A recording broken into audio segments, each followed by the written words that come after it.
Have you ever felt like sugar had a hold on you? I've come to the realization in my early 40s that that's not just something that's normal. It's not just a craving. I feel like it's a deep rooted cause.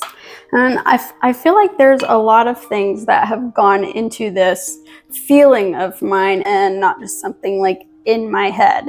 And I really wish that I would have realized this back in my early 30s before I feel like I kind of like fell apart. Since I was little, but especially in my 30s, I feel like sugar kind of became a coping mechanism for me. Like whenever something felt hard or difficult, and that had a lot of influences from different things. I am the product of the 90s and early 2000s, like skinny culture, the Victoria's Secret angels, and like that mindset that you had to look that way. Like when I go into that store, I'm like, why are they changing the models? Like it is ingrained in my brain that people need to look like those early 2000 angels. You know what I'm talking about. Like, you remember those, right? But I feel like that brought on an entire, if you didn't look like this, you weren't good enough, etc., etc. I still remember going into that store and I'm like, oh my gosh, they have a bra that fits me. Like, I'm on my way to becoming a Victoria's Secret angel. You don't realize how much they like manipulate and Photoshop those pictures and those videos. If I don't look like that, I need something that's going to make me feel better. Did you know when you eat sugar, that is giving you a dopamine rush? Like it makes you feel better when you're eating it.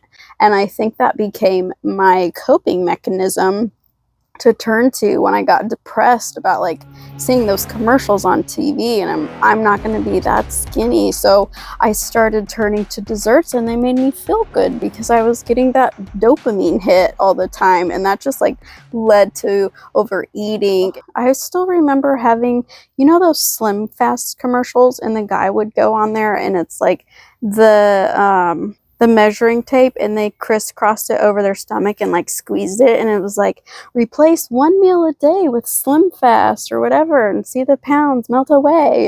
For the longest time I was like, oh, I'm gonna have Slim Fast and then I can eat anything that I want, and this was my dinner, so I'm gonna replace that and I'll become skinny. And then you saw all those things about like, you need to have low carb, like zero fat. Like that was a huge thing. Like, don't have any fat in your diet. Like fat is bad. And I really feel like that led a lot of people to having an unhealthy relationship with just food in general. And that's why it's like when you had dessert, it felt like something that was bad because desserts have a lot of fat and sugar and carbs in it. And it was like, this is something bad. You should not feel good about yourself if you're eating those things. Everything going around said 1,200 calories for everybody, and you would lose the weight no matter what. And it didn't even take into account like everybody's body is different. We have different hormones. We're like different genetics and all that stuff that goes into that. And you know what it feels like when you eat a dessert and then you have to log those calories? It makes you feel guilty. MyFitnessPal, like that was like a big thing back in the day. Maybe you've used that before. But I remember logging in food like at the end of the day because I didn't do it as the day was going by. And I was just like, holy crap, look at this. I've ate like, even on a good day, it was like 1,400 calories or somewhere like in that number. And I was like, I failed. And if I failed, I can eat whatever I want because it doesn't matter. So I've already gone over the 1,200 calories. I'm like, how terrible of a mindset is that to have? Like that totally ruined how I think. I wish that I could go back and be like, you know what? Don't listen to any of this crap. It's ridiculous. It's a lie. The biggest thing that I would tell myself back then is to stop comparing myself to other people. Literally the worst thing that I could do, because that is what depressed me the most. And still, I'm like, give me desserts. So I remember one day my friend making her husband this birthday cake. and she called it this better than sex cake. And I was like, okay, what the heck? It was a chocolate cake, and inside you poured like sweetened condensed milk all over it. And then on the top of that, it had the Heath bits. And then the top of that was just done with Cool Whip. I was like, holy crap.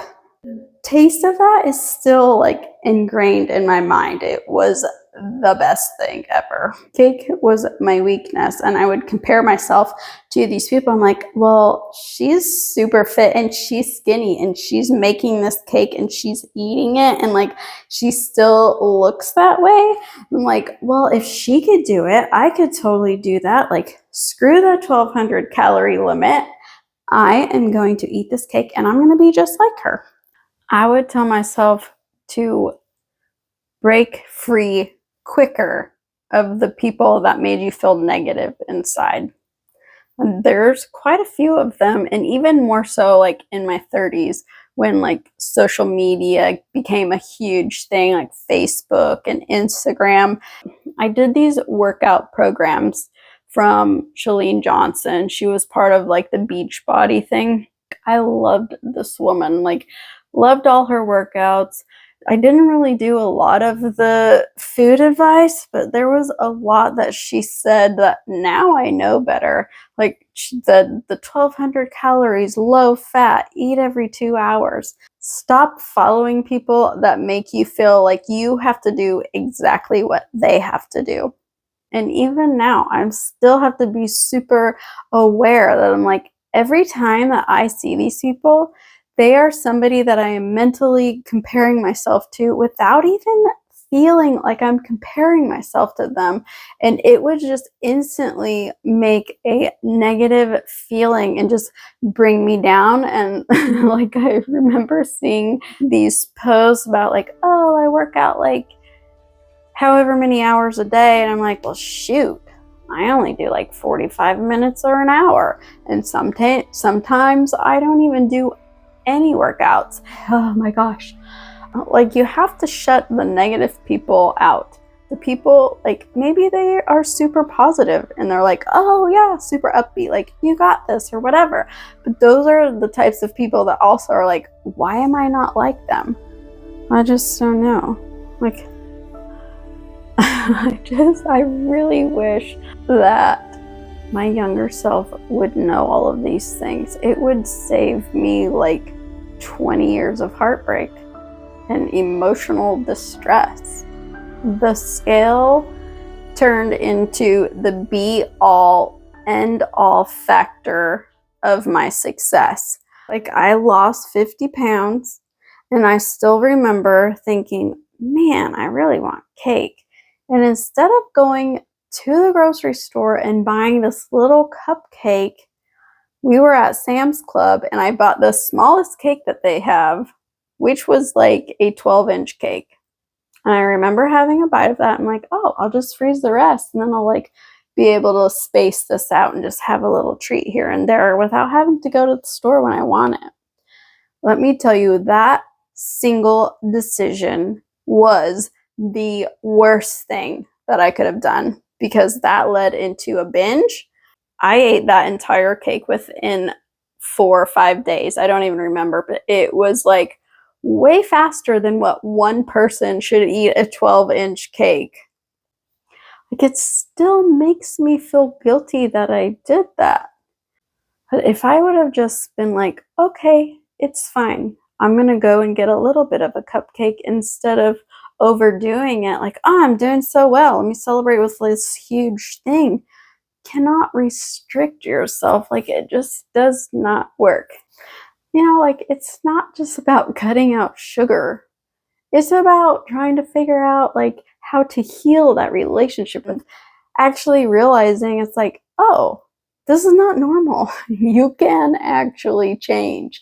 But after a lot of years and just telling myself over and over again that I wasn't good enough, or like sugar was the only way to cope with all of these feelings of comparing myself, the only person that you can compare yourself to is going to be the person that you were before. Like, you're going to be so much happier not like following into like these social fads and like this diet culture, and it really will make you feel miserable. I feel like having that support system is an easier way to cope with things and like just being able to get that off your chest. If you feel like you don't have somebody, I will be that for you. Just leave me a comment.